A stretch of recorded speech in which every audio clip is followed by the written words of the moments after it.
Okay, so in this video, I want to talk about function composition. And function composition, some textbooks, maybe in Algebra 2, you saw it like with this little circle, like this little dot here.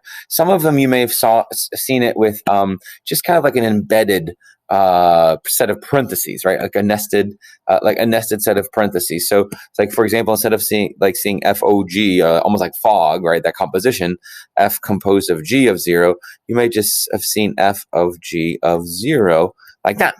I like that notation only because that nested interval, like the fact that G of 0 is nested inside F, means you're going to take the result of G and then put that in as the input of F. So like, for example, like G of 0. So if I go to the G function and find out, well, what is G of 0? So 0 minus 4 is negative 4. So G of 0 is negative 1/4, but that negative 1/4 in the embedded sort of notation, that still then needs to go into, as an input, the F function. So then when I go negative 1/4 squared, that would give me 1/16. So it's like I started at 0 in the G, that took me to negative 1/4 in the F, and then that took me to 1/16. So 1/16 would be my final answer. And, same thing here. If I do G of F of 0, so then again, now we're starting in F.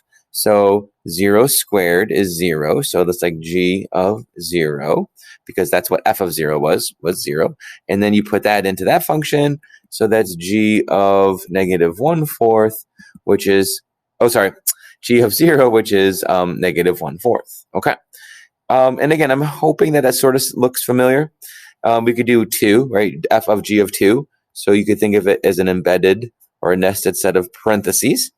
F of G of 2. G of 2. 2 minus 4 is negative 2. So that's negative 1/2. So it's F of negative 1/2. And that negative 1/2 then gets put into the input of F. So we square it. So negative 1/2 squared, which is 1/4.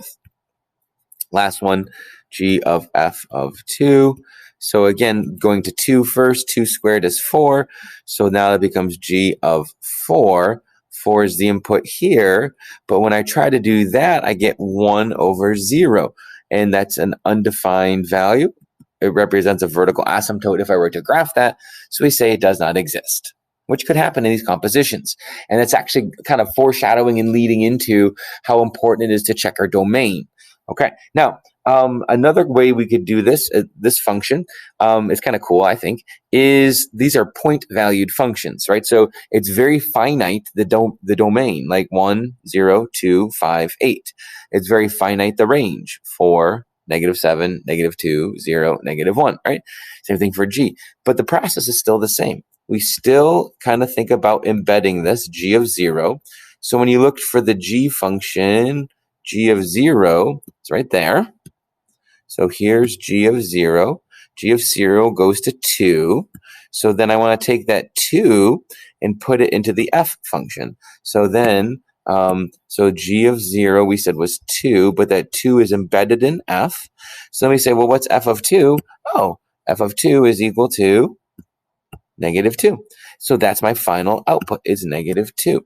And so you can kind of almost trace points. I try to use the color here.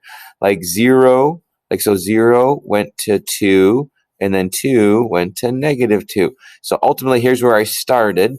Here's where I ended. That's my solution, negative 2. Okay. G of F of 0. So then, again, thinking about F of 0. So start in the F function. Erase this. So start in the F function. So let's find that. F of 0 goes to -7. And then G of -7, gets stuck, right? Think about, there is a -7 here, but that doesn't help us because that's not the right value. That's not an input, that's an output. So sometimes this happens. I mean, especially when you have such a finite domain and range, there's a great chance that they're not going to line up. So even though F of 0, we said was -7, so now I have G of -7. G of -7, it has no definition. It has no place to go. It doesn't exist. So we say does not exist. Okay. Now, if I want to think about like, well, what are all the possible ones that actually do exist, right?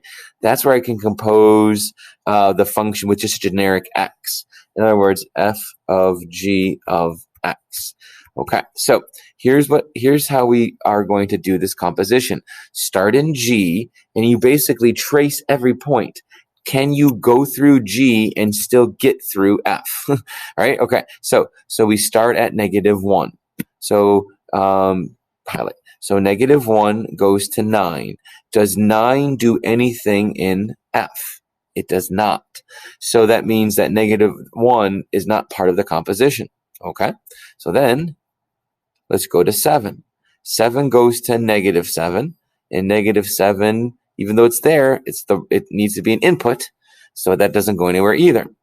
So let's try 3. 3 goes to 3, and then does 3 go anywhere? No. Maybe there's no points.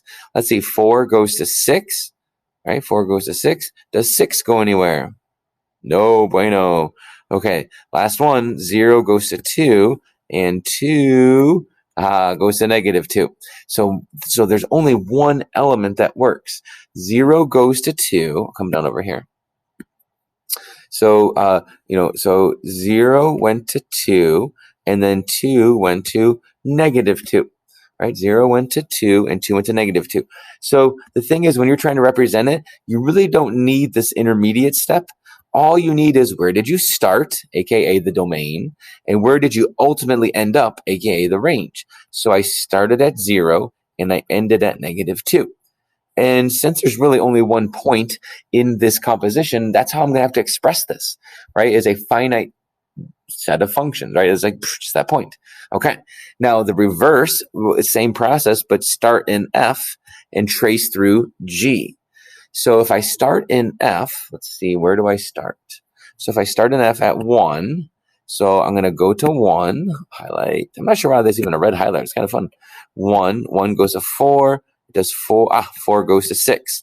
So I'm kind of keeping track here, right? So 1 went to 4, and 4 went to 6. So I'm really caring about that 1 to 6 ratio, right? Or order. Okay. Now let's see what else happens. Let's see. 0 goes to -7. -7 goes nowhere. 2 goes to -2. -2 goes nowhere. 5 goes to 0. Aha, 0 goes to 2, right? So then that would tell me that since 5 goes to 0 and 0 goes to 2, that 5 to 2 is another point in the function. And then I think I spy one more, right? 8 goes to -1, and -1 goes to 9. So since 8 is my starting point, right? So 8 goes to -1, and then -1 went to 9, then I'm going to keep track of that 8, 9. So this composition has 3 points. And remember, it's where did you start initially and where did you end ultimately. You don't really need the intermediate step. So 5, 2 would be one of my, would be one of my points. Then 1, 6 would be another one. And finally, 8, 9. And the order of these 3 points honestly does not matter. But I want to make sure you understand it's wherever you start and wherever you end would be the components of that particular point that's in your function. Okay. So again, like I'm hoping the inverses things make sense so far. We're going to also look at some more, composition. In the next video, we'll look at combining both inverses and compositions and looking at a few more examples.